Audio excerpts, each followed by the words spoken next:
once the most widely distributed land predator the world has ever seen, the only places gray wolves didn't thrive was true deserts and rainforests because of the climate and food selection.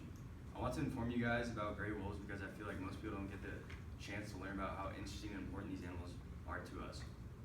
Gray wolves are important to us because they control the ecosystems and they control most ecosystems, and if it wasn't for gray wolves, a lot of ecosystems would crumble down because they control the population, like for example, elk.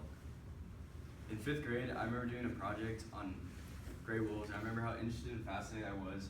I couldn't tell you why, I just fell in love with gray wolves. And I've always had a little background knowledge on gray wolves because they are my favorite animals, but I've still conducted numerous amount of research on gray wolves to correctly inform you guys about gray wolves.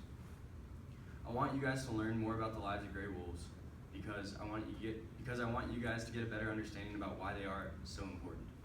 Gray wolves are some of the most interesting animals in the world, and I'm going to prove that talking about their habitat, food, and reproduction. Today I'll be talking to you guys exactly about the gray wolves' habitat and how they continue to thrive, the gray wolves' food and hunting behaviors, and the gray wolves' reproduction behaviors and patterns. According to the article Fact Sheet Gray Wolf on the defenders.org for the Defenders of Wildlife organization, gray wolves are a main component in the ecosystems today. Quote, they help keep deer and elk populations in check, which can benefit many other plant and animal species. The carcasses of their prey also help to redistribute nutrients and provide food for other wildlife species, end quote. Gray wolves in the early 1900s were found all over North America, but about in the 1930s, they almost became extinct, and they drastically reduced their range to just the Pacific Northwest, Northern Rockies, Canada, Alaska, and the Great Lakes region. According to the article Fact Sheet Gray Wolf on the website defenders.org for the Defenders Wildlife Organization, quote, there are an estimated 7,000 to 11,200 gray wolves in Alaska, 3,700 in the Great Lakes region, and about 1,600 in the Northern Rockies, end quote. As you can tell by these numbers, gray wolves are still considered an endangered species today and watched over closely.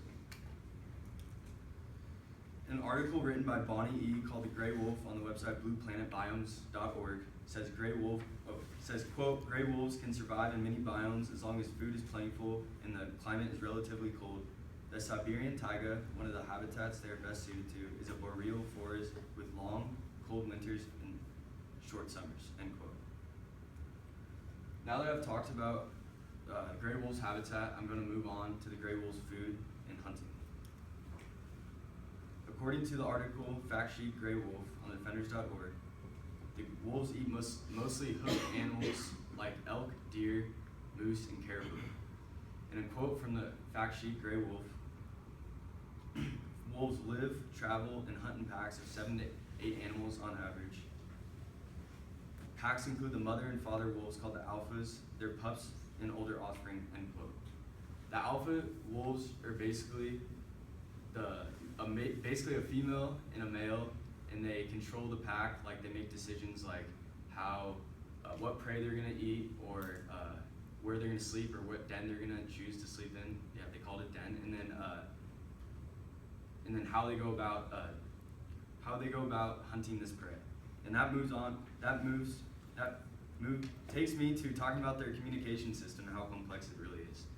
Wolves' communication system varies from sounds from barks, howls, growls, and whines, and scientists still to this day do not know what each sound really means, but all they know is that wolves, when it comes to hunting, are the most strategic and organized hunters in the animal kingdom. According to Bonnie E. in the article Gray Wolf on the website blueplanetbiomes.org, wolves usually look after the sick or weak because it is easier for them to prey. So for example, they'll look in the brush on the side, or they'll be in the brush on the side where a herd of elk is going by, and they'll never look in the front or the middle, they'll always look towards the back, and they'll prey or try to chase the elk away from the herd and get it away, and they use their great stamina to tire it out and then begin the feast. Now that I've talked about food and hunting, I'm going to move on to the reproduction system.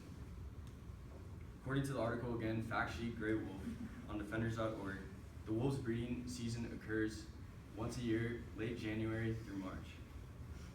According to that other article, Gray Wolf on the website blueplanetbiomes.org, wolves reach sexual maturity at 1 for females and sexual maturity for 2 for males.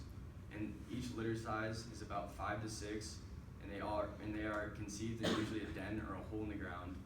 And the den has to be usually dry because to keep the pups warm.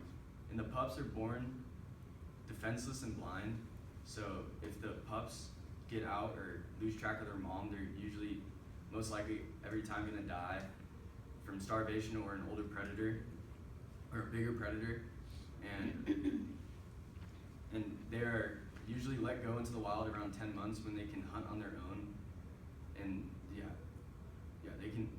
And then dispersing pups are allowed, are usually dispersed out into the wild 50 to 500 miles.